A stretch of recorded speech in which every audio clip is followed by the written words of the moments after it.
Subscribe कीजिए आपके अपने इस YouTube चैनल को और दबा दीजिए बेल आइकन को लेटेस्ट एजुकेशन वीडियोस के लिए।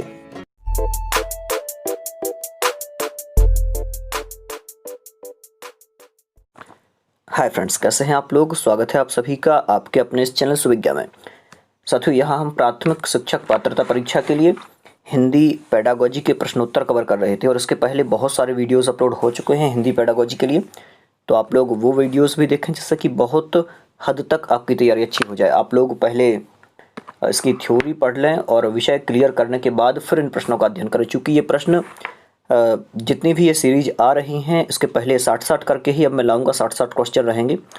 तो ये पिछले 10 साल के जो पेपर हैं, चाहे CTET हो या फिर UPTET या फिर कोई भी TET हो, तो उनके ही क्वेश्चंस यहाँ पर लाए जा रहे हैं, तो भी परीक्षाओं की दृष्टि से बहुत ज़्यादा उपयोगी हैं और इसी प्रकार के प्रश्न वर्तमान में पूछे जा रहे हैं।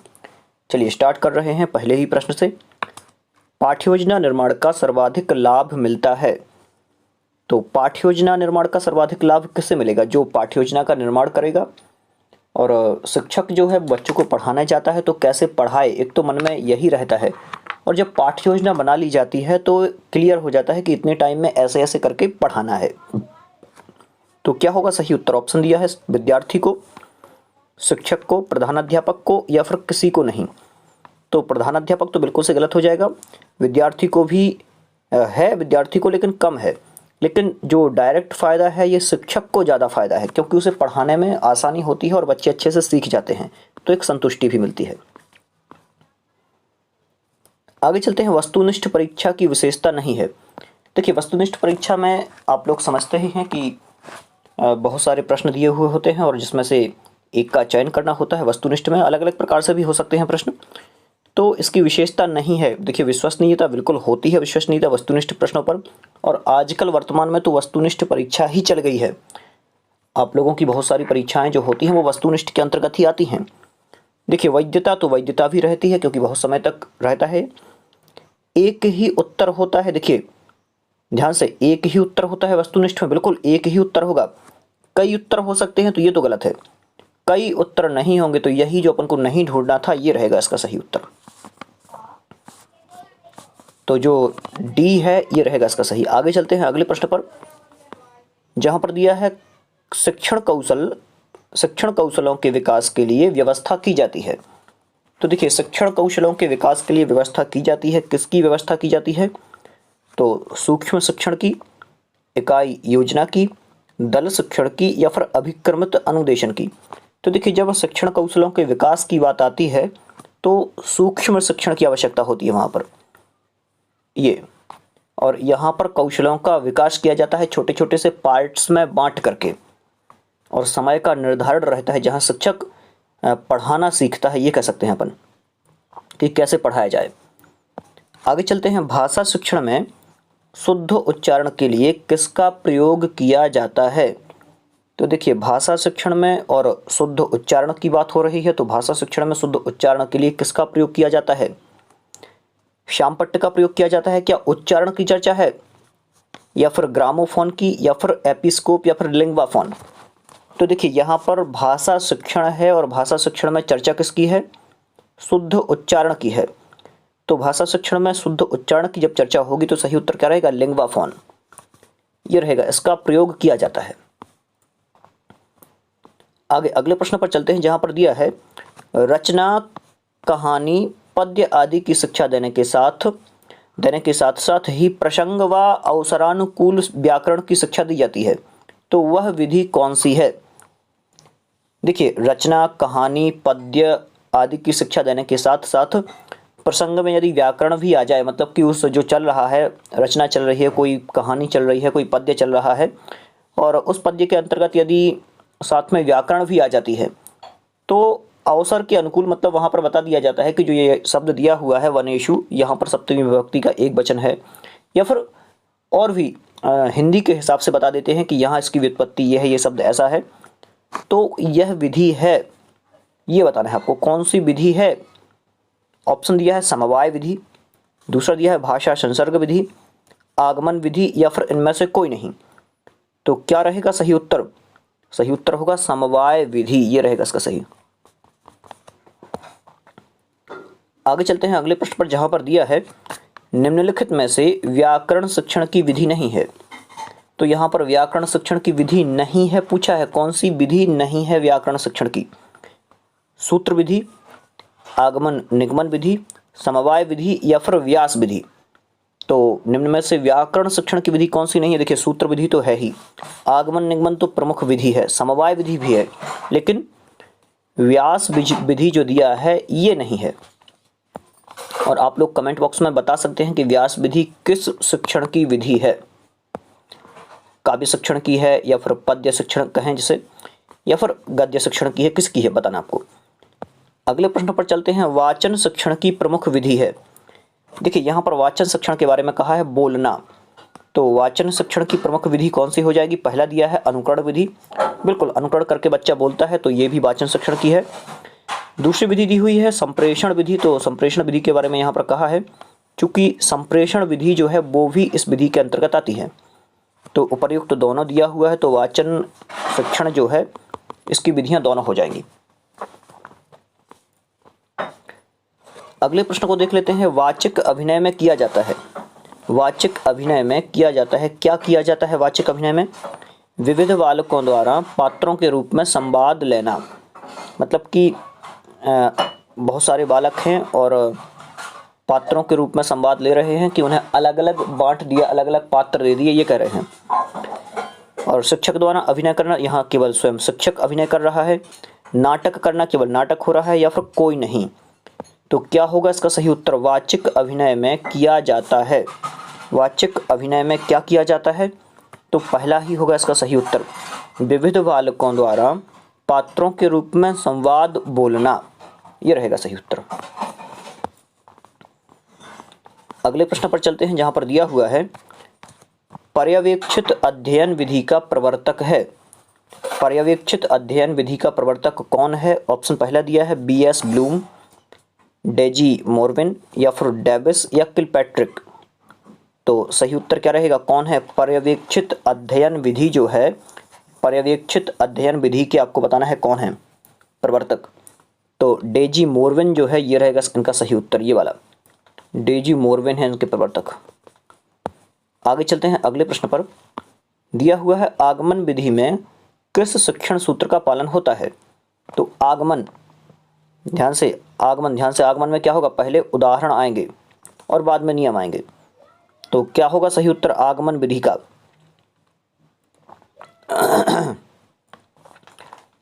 तो एक चीज और है, प्रश्न पहले ध्यान से देख लें, यहां पर नहीं लिखा हुआ है आगमन विधि में किस सूत्र का पालन नहीं होता है। तो अपन को तो यहां पर पहले उदाहरण वाला पता है कि उदाहरण पहले आते हैं बाद में नियम आते हैं। तो सूक्ष्म से स्थूल की ओर बिल्कुल ये ठीक है, ज्ञात से अज्ञात की ओर ये भी ठीक है, नियम से उदाहरण की ओर ये तो निगमन विधि का है। तो यही अपना सही उत्तर है, क्योंकि ये गलत है, नहीं, विशिष्ट से सामान्य की ओर ठीक है। तो ये रहेगा अपना जो सी दिया हुआ है, ये होगा सही उत्तर, डायरेक्ट ही लिखा हुआ है। चलते हैं अगले प्रश्न पर, जहां पर दिया हुआ है कविता शिक्षण का उद्देश्य क्या है। तो कविता शिक्षण का उद्देश्य वैसे तो अपन को पता है कि रसास्वादन होता है, या फिर गा करके पढ़ाना, या फिर बहुत बढ़िया मनोविनोद करके और बच्चों को सिखाना, ये समझा है अपन लोगों ने। लेकिन देख लेते हैं ऑप्शन क्या दिए हुए हैं, और ऑप्शन के अनुसार ही अपन को अपना आंसर देना है। तो स्वस्थ मनोविनोद ठीक है, स्मृति शक्ति का विकास ये भी ठीक है, कल्पना शक्ति का विकास ये भी ठीक है। तो उपर्युक्त सभी जो दिया है ये सही होगा। क्यों होगा? क्योंकि यहाँ पर पर्टिकुलर एक आंसर कोई ज़्यादा सही नहीं है, इसलिए ये तीनों अपन सही मानेंगे। आगे चलते हैं, भाषा की प्रथम सार्थक इकाई होती है। भाषा की प्रथम सार्थक इकाई होती है, क्या है भाषा की प्रथम सार्थक इकाई? क्या अक्षर हैं, क्या शब्द हैं, क्या वाक्य हैं, या फिर इनमें से कोई नहीं? ध्यान से, भाषा की प्रथम सार्थक इकाई कौन सी है? तो यहाँ जो ऑप्शन दिए हुए हैं उनमें से आपको बताना है अक्षर, शब्द, वाक्य, या फिर इनमें से कोई नहीं। तो जो वी दिया हुआ है ये होगा इसका सही उत्तर, शब्द।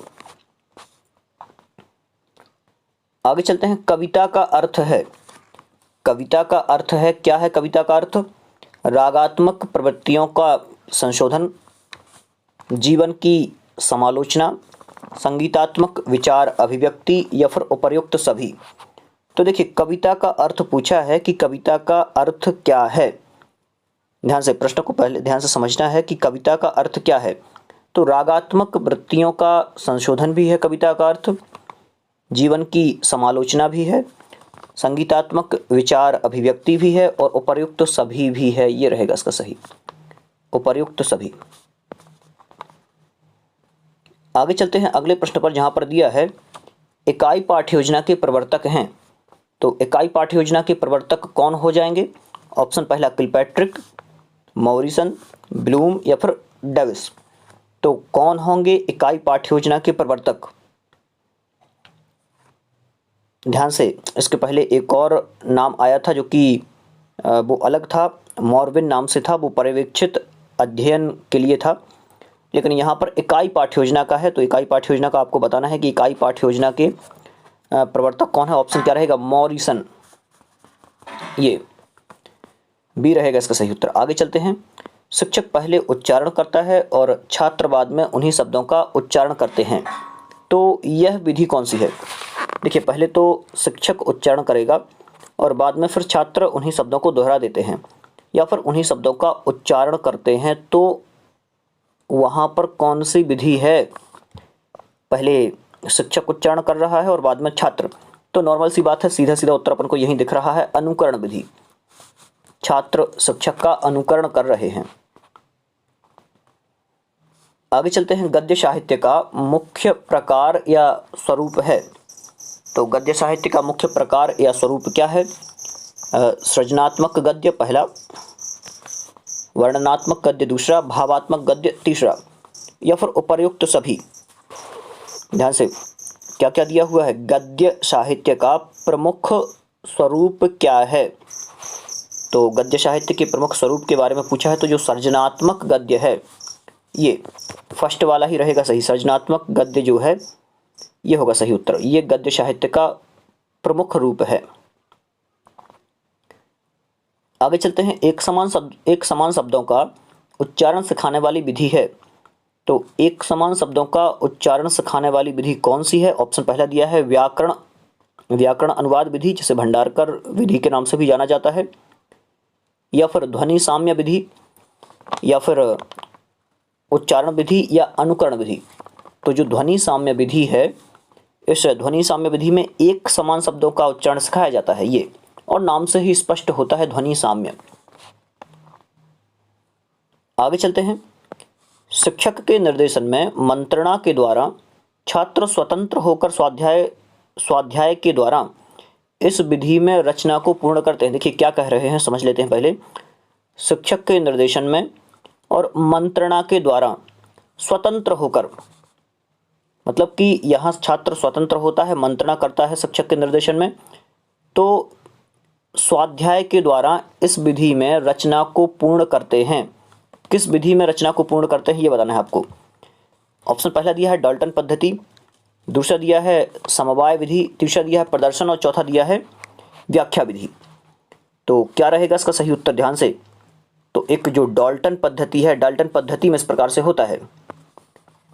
डाल्टन पद्धति जो है, यहाँ पर मंत्रणा कर सकते हैं छात्र शिक्षक से और स्वतंत्र रूप से अध्ययन करते हैं, स्वाध्याय करते हैं।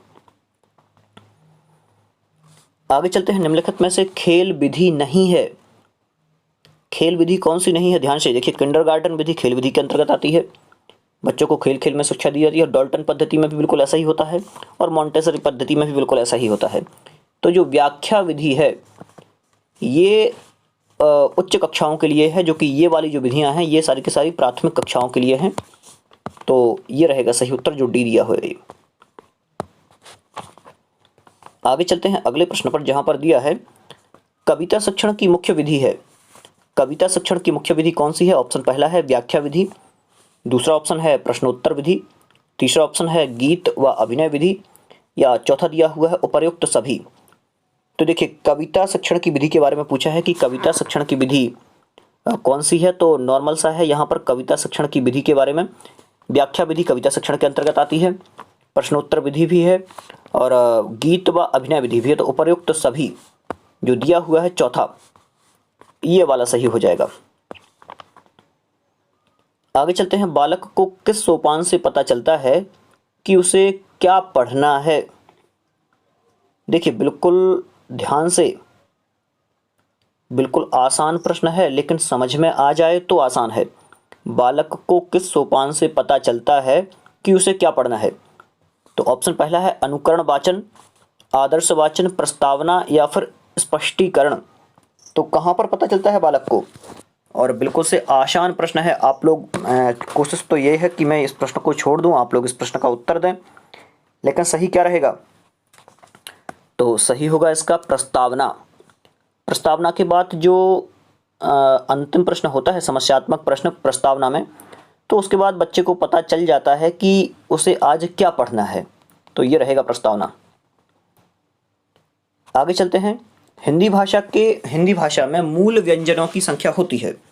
तो मूल व्यंजन कितने हैं हिंदी भाषा में? 33 हैं, नॉर्मल से पता ही है सबको। मूल व्यंजन 33 हैं। और हिंदी भाषा में स्वरों की संख्या कितनी है? तो नॉर्मल स्वरों की संख्या आपको बताना है, 11 है। ये प्रश्न जल्दी कर लेते हैं अपन, 11 है स्वरों की संख्या। हाँ, अब चलते हैं आगे। भाषा अधिगम के कारण होते हैं। भाषा अधिगम के कारण होते हैं, क्या है भाषा अधिगम के कारण? भाषा विज्ञान, बिल्कुल ठीक है, व्याकरण भी है और भाषा कौशल भी है। तो उपर्युक्त सभी, ये रहेगा इसका सही। दिया हुआ है निम्नलिखित में से भाषा का आधारभूत कौशल नहीं है। तो निम्न में से भाषा का आधारभूत कौशल कौन सा नहीं है? ऑप्शन पहला दिया है सुनना, बिल्कुल है। बोलना, ये भी है। पढ़ना, ये भी है। लेकिन विचार करना ये नहीं है, ये इन सबसे अलग है। तो ये अपना सही उत्तर है, जो डी है, ये रहेगा सही आंसर। आगे चलते हैं। भाषा संसर्ग विधि उपयोगी है। भाषा संसर्ग विधि किस लिए उपयोगी है? पद्य शिक्षण में उपयोगी है, गद्य शिक्षण में उपयोगी है, व्याकरण शिक्षण में उपयोगी है या फिर लेखन में? तो भाषा संसर्ग विधि की जब बात आती है तो ये व्याकरण शिक्षण के लिए उपयोगी है, व्याकरण में उपयोगी है ये भाषा संसर्ग विधि। आगे चलते हैं। वह कौन सा वाचन है जो गद्य में प्रयुक्त होता है परंतु पद्य में नहीं? ध्यान रखना, बहुत ही अच्छे प्रश्न है ये। वह कौन सा वाचन है जो कहाँ पर प्रयुक्त होता है? गद्य में तो प्रयुक्त होता है लेकिन पद्य में प्रयुक्त नहीं होता है। तो ऑप्शन दिए हैं मौन वाचन, आदर्श वाचन, अनुकरण वाचन और समवेत वाचन। कौन सा वाचन होगा? ए, मौन वाचन एक ऐसा वाचन है जो गद्य में तो प्रयुक्त होता है लेकिन पद्य में नहीं होता। आगे चलते हैं। आगमन विधि निम्न में से किस शिक्षण सूत्र पर आधारित है? देखिए, आगमन विधि के बारे में पूछा है कि किस शिक्षण सूत्र पर आधारित है आगमन। पहले उदाहरण दिए जाते हैं और बाद में नियमों पर पहुंचा जाता है यहाँ पर। तो यहाँ ध्यान से आप लोग देख लें कहाँ पर दिया हुआ है, पहले उदाहरण और बाद में नियम। तो क्या रहेगा सही उत्तर? जो पहला दिया हुआ है वही है सही, आसान शब्दों में दिया है बिल्कुल। आगे चलते हैं। वह कौन सा वाचन है? हाँ, ये हो चुका है, रिपीट है ये। आगे देख लेते हैं। हरवर्ट की पंचपदी में पद नहीं है। तो हरवर्ट की पंचपदी का पद नहीं है, कौन सा पद नहीं है? प्रस्तावना, प्रस्तुतिकरण, पुनरावृत्ति या फिर तुलना। तो हरवर्ट की पंचपदी जो है उसका पद पुनरावृत्ति नहीं है, ये होगा सही उत्तर। व्याकरण शिक्षण का उद्देश्य नहीं है। व्याकरण शिक्षण का उद्देश्य क्या नहीं है? ऑप्शन पहला दिया है ज्ञान है उद्देश्य, मूल कौशल ये भी है, ज्ञानोपयोग ये भी है, लेकिन मनोरंजन नहीं है। तो यही अपना सही उत्तर है, चौथा डी। आगे चलते हैं। कविता शिक्षण की विधि नहीं है। देखिए, कविता शिक्षण की विधि के बारे में पूछ लिया है कि कविता शिक्षण की विधि नहीं है। ऑप्शन पहला रसास्वादन विधि, बिल्कुल कविता शिक्षण की है। व्याख्या विधि, तो व्याख्या विधि भी है। गीत अभिनय विधि ये भी है, लेकिन अनुकरण विधि, अनुकरण विधि कविता शिक्षण की विधि नहीं है, ये अपना सही उत्तर रहेगा। आगे चलते हैं अगले प्रश्न पर, जहां पर दिया हुआ है भाषा शिक्षण में मूल्यांकन उपागम के प्रवर्तक हैं। तो भाषा शिक्षण के अंतर्गत जो मूल्यांकन उपागम है, उस मूल्यांकन उपागम के प्रवर्तक कौन थे? ऑप्शन पहला दिया हुआ है मॉरिसन है, दूसरा ऑप्शन किलपैट्रिक है, बीएस ब्लूम है या फिर किक पैट्रिक है। क्या रहेगा सही उत्तर? तो बीएस ब्लूम जो है ये होगा अपने इस प्रश्न का सही उत्तर। आगे चलते हैं अगले प्रश्न पर, जहां पर दिया हुआ है देखो और लिखो शिक्षण विधि प्रयुक्त करते हैं। ध्यान से देखो और लिखो शिक्षण विधि प्रयुक्त करते हैं, मौखिक रचना में प्रयुक्त करते हैं, निबंध रचना में प्रयुक्त करते हैं, शुद्ध अभिव्यक्ति में प्रयुक्त करते हैं, या फिर उपर्युक्त सभी। तो देखो और लिखो शिक्षण विधि जो है वो कहाँ पर प्रयुक्त होती है? निबंध रचना में प्रयुक्त। ये रहेगा इसका सही उत्तर। आगे चलते हैं। गद्य शिक्षण की प्रभावशाली शिक्षण प्रविधि है। देखिए, प्रविधि पूछा है, विधियां और प्रविधियां, विधियों के अंतर्गत प्रविधियां होती हैं। गद्य शिक्षण की प्रभावशाली शिक्षण प्रविधि क्या है? ऑप्शन पहला दिया हुआ है व्याख्या विधि, दूसरा ऑप्शन दिया हुआ है स्पष्टीकरण विधि, तीसरा ऑप्शन दिया हुआ है प्रत्यक्ष विधि, और चौथा दिया है इनमें से कोई नहीं। तो क्या रहेगा सही उत्तर बताना है आप लोगों को? व्याख्या विधि, स्पष्टीकरण विधि, प्रत्यक्ष विधि, या फिर इनमें से कोई नहीं। गद्य शिक्षण की प्रभावशाली प्रविधि कौन सी है? तो प्रभावशाली प्रविधि जो है गद्य शिक्षण की ये रही, स्पष्टीकरण विधि। मातृभाषा का अर्थ है, मातृभाषा का क्या अर्थ है? परिवार की भाषा, माँ की भाषा, पिता की भाषा, या फिर उपर्युक्त सभी? तो यही सही है, उपर्युक्त सभी। लेखन शिक्षण की मुख्य विधि नहीं है, लेखन शिक्षण की मुख्य विधि नहीं है। कौन सी नहीं है? पेस्टोलॉजी पद्धति, मॉन्टेसरी विधि, जैकार्ट विधि, या फिर व्याख्या विधि। तो लेखन कौशल की ये तीनों तो हैं, पेस्टोलॉजी भी है, मॉन्टेसरी भी है, जैकार्ट भी है, लेकिन ये व्याख्या विधि नहीं है लेखन कौशल के अंतर्गत। ये रहेगा सही। आगे चलते हैं। दिया है वह प्रविधि जिसमें विद्यार्थी अपना अध्ययन कार्य अध्यापक की देखरेख में पूर्ण करते हैं, वह कहलाती है। तो अध्यापक की देखरेख में विद्यार्थी अपना कार्य पूर्ण कर रहा है, वो क्या कहलाएगी? स्व अध्ययन पहला ऑप्शन है, गृह कार्य दूसरा ऑप्शन है, पर्यवेक्षित तीसरा है, और मौखिक कार्य चौथा है। तो यहाँ पर विद्यार्थी जो है अध्यापक की देखरेख में कार्य कर रहा है, तो ये रहेगा पर्यवेक्षित अध्ययन, ये थर्ड रहेगा सही। आगे चलते हैं अगले प्रश्न पर। प्राथमिक कक्षाओं के विद्यार्थियों के लिए कौन सी विधि आपकी दृष्टि में उत्तम होगी? तो प्राथमिक कक्षाओं के विद्यार्थियों के लिए कौन सी विधि आपकी दृष्टि में उपयोगी होगी या उत्तम होगी? ऑप्शन पहला व्याख्यान विधि है, समस्या समाधान विधि है, आगमन विधि है, और निगमन विधि है। तो आपको ये भी देख लेना है ध्यान से कि ये प्राथमिक स्तर के लिए दिया है, माध्यमिक के लिए दिया है, या फिर उच्च माध्यमिक के लिए दिया है। तो प्राथमिक कक्षाओं की बात चल रही है। प्राथमिक कक्षाओं के लिए कौन सी विधि आपकी दृष्टि में उपयुक्त होगी? तो जो थर्ड दिया हुआ है ये आगमन विधि आसान है प्राथमिक कक्षाओं के लिए, आगमन विधि इन विधियों में। व्याकरण शिक्षण की प्रवृत्ति है, तो व्याकरण शिक्षण की प्रवृत्ति कैसी है? साहित्यिक है, व्यावहारिक है, दोनों है, या फिर कोई नहीं? तो साहित्यिक भी है और व्यावहारिक भी है, तो दोनों, ये हो जाएगा इसका सही उत्तर। आगे चलते हैं अगले प्रश्न पर, जहां पर दिया है गद्य शिक्षण की मुख्य विधि है। गद्य शिक्षण की मुख्य विधि है, कौन सी है गद्य शिक्षण की मुख्य विधि? उद्बोधन विधि, प्रवचन विधि, स्पष्टीकरण विधि, या फिर उपर्युक्त सभी? तो गद्य शिक्षण की विधि के बारे में आपको बताना है, चूंकि बिल्कुल आसान है, क्योंकि उद्बोधन विधि भी गद्य शिक्षण के अंतर्गत है, प्रवचन विधि भी है, और स्पष्टीकरण विधि भी है। तो सही उत्तर क्या रहेगा? उपर्युक्त सभी। आगे चलते हैं। दिया हुआ है द्वितीय भाषा के व्याकरण का मातृभाषा में शब्दशः अनुवाद किस विधि में किया जाता है? ध्यान से, बिल्कुल आसान है ये। द्वितीय भाषा के व्याकरण का मातृभाषा में शब्दशः अनुवाद किस विधि में किया जाता है? द्विभाषी विधि में, प्रत्यक्ष विधि में, व्याकरण विधि में, या फिर इनमें से कोई नहीं? क्या होगा सही? तो व्याकरण अनुवाद विधि, व्याकरण अनुवाद विधि में किया जाता है। आगे चलते हैं अगले प्रश्न पर, जहां पर दिया है शिक्षण अधिगम प्रबंधन प्रत्यय के प्रवर्तक हैं।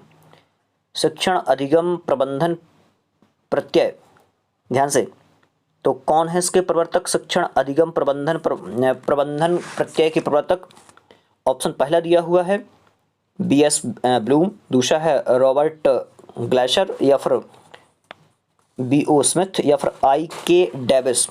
तो क्या रहेगा सही उत्तर? यही जो कि दिया हुआ है, I.K. डेविस महोदय जो हैं ये शिक्षण अधिगम प्रबंधन जो प्रत्यय है इसके प्रवर्तक माने जाते हैं। तो जो ये डी दिया है ये रहेगा सही। आगे चलते हैं, द्वितीय भाषा शिक्षण की विधि है। तो द्वितीय भाषा शिक्षण की आपको विधि बताना है, कौन सी है? ऑप्शन पहला दिया हुआ है प्रश्नोत्तर विधि, दूसरा अनुवाद विधि, तीसरा व्याख्या विधि, या फिर चौथा इनमें से कोई नहीं। तो द्वितीय भाषा शिक्षण की आपको पता ही है, अनुवाद विधि है, यह रहेगा सही। शिक्षण अधिगम प्रबंधन प्रत्यय के प्रवर्तक हैं, ये अभी हो चुका है शिक्षण अधिगम प्रबंधन के। आगे चलते हैं, भाषा शिक्षण का मूल आधार होता है। भाषा शिक्षण का मूल आधार क्या है? मौखिक है, लिखित है, दोनों है, या फिर साहित्यिक है? तो भाषा शिक्षण के मूल आधार की जब बात आती है तो मौखिक भी है मूल आधार और लिखित भी है, दोनों ही मूल आधार हैं इसके। आगे चलते हैं, दल शिक्षण में शिक्षकों की संख्या होती है। तो दल शिक्षण में शिक्षकों की संख्या कितनी होगी ये बताना है आप लोगों को। और दल शिक्षण के बारे में आपने पढ़ा ही है, एक से अधिक होगी, शिक्षक का अभाव होगा, ये तो गलत हो जाएगा। 20, तो ये कोई फिक्स नहीं है कि 20 ही हो या फिर इनमें से कोई नहीं, तो एक से अधिक पर अपन टिक कर देंगे। जो दल शिक्षण है, दल शिक्षण में शिक्षकों की संख्या एक से अधिक होती है। और यहाँ पर 2 या 2 से अधिक शिक्षक हो सकते हैं दल शिक्षण में, इसलिए यहाँ पर दिया हुआ है जो ऑप्शन एक से अधिक, तो ये सही रहेगा क्योंकि यहाँ पर सहकारिता की भावना होती है और एक साथ कार्य करने की भावना के साथ ये दल शिक्षण किया जाता है, भावना से किया जाता है। मातृभाषा का प्रमुख शिक्षण विधि है। तो मातृभाषा की प्रमुख शिक्षण विधि क्या है? ऑप्शन पहला आगमन, दूसरा निगमन, तीसरा अनुकरण, या फिर उपर्युक्त सभी। तो मातृभाषा शिक्षण की अपन कह लें, ऐसा भी कह सकते हैं अपने शब्दों में। मातृभाषा शिक्षण की प्रमुख विधि कौन सी है? तो अनुकरण विधि जो है, ध्यान रखना आप लोग, ये प्रश्न पहले पूछा जा चुका है और बहुत ही ध्यान देने योग्य है, क्योंकि कई लोग आगमन और निगमन लगाएंगे या फिर उपर्युक्त सभी लगाएंगे, लेकिन मातृभाषा की चर्चा है तो मातृभाषा को कैसे सीखता है? अनुकरण करके सीखता है बालक, ये रहेगा सही। कौन सी विधि संस्कृत से हिंदी भाषा में आई, हिंदी शिक्षण में आई? तो वह कौन सी विधि है जो संस्कृत से हिंदी शिक्षण में आई है? समवाय विधि है, कहानी कथन विधि, या फिर सूत्र विधि, या फिर इनमें से कोई नहीं। तो स्पष्ट दिख रहा है सूत्र विधि जो है ये संस्कृत से हिंदी शिक्षण में आई है, ये रहेगा सही। आगे चलते हैं अगले प्रश्न पर, जहां पर दिया हुआ है शिक्षा के उद्देश्यों का वर्गीकरण किया है। शिक्षा के उद्देश्यों का वर्गीकरण किया है, किसने किया है शिक्षा के उद्देश्यों का वर्गीकरण? रॉबर्ट मैगर ने किया है, रॉबर्ट मिलर ने किया है, B.S. ब्लूम ने किया है, B.O. स्मिथ ने किया है। तो शिक्षा के उद्देश्यों का वर्गीकरण किसने किया है? ऑप्शन रहेगा सी सही, B.S. ब्लूम महोदय ने। ये आगे चलते हैं अगले प्रश्न पर, जहां पर दिया हुआ है शिक्षा के उद्देश्यों का वर्गीकरण ज्ञानात्मक, भावात्मक, क्रियात्मक, या फिर सभी। तो ये तो ठीक है, ये अपन पहले कर चुके हैं। तो शिक्षा के उद्देश्यों के जब वर्गीकरण की बात आती है तो चारों के चारों, ये डी रहेगा सही। आगे दिया हुआ है माध्यमिक स्तर पर गद्य शिक्षण की विधि प्रयोग में ली जाती है। देखिए माध्यमिक स्तर के बारे में पूछ लिया है, तो माध्यमिक स्तर पर कौन सी विधि कौन सी विधि का प्रयोग किया जाएगा माध्यमिक स्तर पर? ऑप्शन पहला दिया हुआ है अर्थबोध विधि, दूसरा दिया हुआ है प्रवचन विधि, तीसरा दिया है स्पष्टीकरण विधि, और चौथा दिया है उपर्युक्त सभी। तो कौन सी विधि रहेगा सही उत्तर? उपर्युक्त सभी। ये सभी की सभी विधियां जो हैं ये माध्यमिक स्तर के लिए ठीक हैं। आगे चलते हैं, जब शिक्षक द्वारा हाथ में पुस्तक लेकर वाचन कराया जाता है तो वो क्या कहलाता है? तो ये आदर्श वाचन के अंतर्गत आता है, क्योंकि केवल आदर्श वाचन ही एक ऐसा वाचन है जो शिक्षक कराता है। आगे चलते हैं, सूक्ष्म से स्थूल की ओर शिक्षण सूत्र का पालन किस विधि में दिखाई देता है? तो क्या होगा इसका सही उत्तर? निगमन विधि। सूक्ष्म से स्थूल की ओर निगमन विधि। आगे चलते हैं, दिया हुआ है सूक्ष्म से, हाँ ये हो चुका है। मातृभाषा का मुख्य उद्देश्य है, मातृभाषा का मुख्य उद्देश्य क्या है? मानसिक विकास है, बिल्कुल ठीक है। शारीरिक विकास ये भी है, और बौद्धिक विकास, डी रहेगा इसका सही। आगे देख लेते हैं, भाषा के मुख्य तत्व होते हैं। तो भाषा के मुख्य तत्व कौन कौन से हैं? ध्वनि तत्व भी है, संकेत तत्व भी है, और चिन्ह तत्व भी है। तो चिन्ह भी है तो क्या रहेगा सही? डी। ये तीनों के तीनों हैं। भाषा का मुख्य कौशल है। भाषा का मुख्य कौशल क्या है? लिखना और सुनना है, पढ़ना है, बोलना है, या फिर उपर्युक्त सभी हैं? तो भाषा के मुख्य कौशल उपर्युक्त सभी हैं। यहाँ जो चारों के चारों दिख रहे हैं, ये सब भाषा के कौशल हैं, डी रहेगा सही। हाँ, अब देख लेते हैं, ध्यान से प्रश्न देखना आपको। बालक को भाषा शिक्षण की शिक्षा देने का माध्यम होना चाहिए। देखिए, बालक को जब हम भाषा शिक्षण की शिक्षा देना प्रारंभ कर रहे हैं या फिर शिक्षा दे रहे हैं, तो इसका माध्यम क्या होना चाहिए? क्या राष्ट्रभाषा हो? तो राष्ट्रभाषा तो नहीं होगा। मातृभाषा हो? हाँ, हो सकती है। द्वितीय भाषा या फिर प्रादेशिक भाषा। तो बालक छोटा है तो उसे हम जब भी भाषा शिक्षण की शिक्षा देना प्रारंभ करेंगे तो मातृभाषा का विकल्प चुनेंगे, ये रहेगा सही। आगे चलते हैं, द्वितीय भाषा शिक्षण का विषय है। द्वितीय भाषा शिक्षण का विषय क्या है? अभ्यास करना, बिल्कुल ठीक है। ध्वनियों का बोध, ये भी ठीक है। शुद्ध उच्चारण, ये भी ठीक है। और उपर्युक्त सभी, तो ये भी ठीक है। तो उपर्युक्त सभी रहेगा क्योंकि ये तीनों के तीनों सही हैं, तो फिर डी रहेगा सही। आगे चलते हैं, व्याकरण शिक्षण की मुख्य विधि है। व्याकरण शिक्षण की जब मुख्य विधि की बात आती है तो आगमन और निगमन दोनों हो जाती हैं, यदि ऑप्शन में दिए हुए हैं तो ये रहेगा सही। तो आज के लिए इतने ही प्रश्न रहने देते हैं, और बहुत बढ़िया अपना ये सेशन रहा आज का। बहुत सारे प्रश्न हमने यहाँ कवर कर लिए हैं, और अगले वीडियो में पुनः इसी प्रकार से और भी प्रश्नों को कवर करेंगे। आप लोग PDF वगैरह के लिए टेलीग्राम ग्रुप सुविज्ञा वो ज्वाइन कर लें। वहाँ से आप लोग जो भी PDF वगैरह अपलोड होती हैं और पहले अपलोड हो चुकी हैं उनको वहाँ से प्राप्त कर पाएंगे। चूँकि बहुत नीचे हैं PDF हैं, तो आप लोगों को वहाँ ढूंढना पड़ेगा। तो आप SMS को, मतलब जो मैसेज दिए हुए हैं वहाँ उनको नीचे करते जाएँ तो मिल जाएगी। और आप लोग इंस्टाग्राम पर भी जुड़ें, सुविज्ञा नाम से इंस्टाग्राम पर भी मुझे जुड़ सकते हैं, सुविज्ञा सुनील जैन नाम से। और फेसबुक ग्रुप है जिसमें आप लोग MP TET 2020 नाम से है, वहाँ भी आप लोग जुड़ पाएंगे। बहुत बहुत धन्यवाद।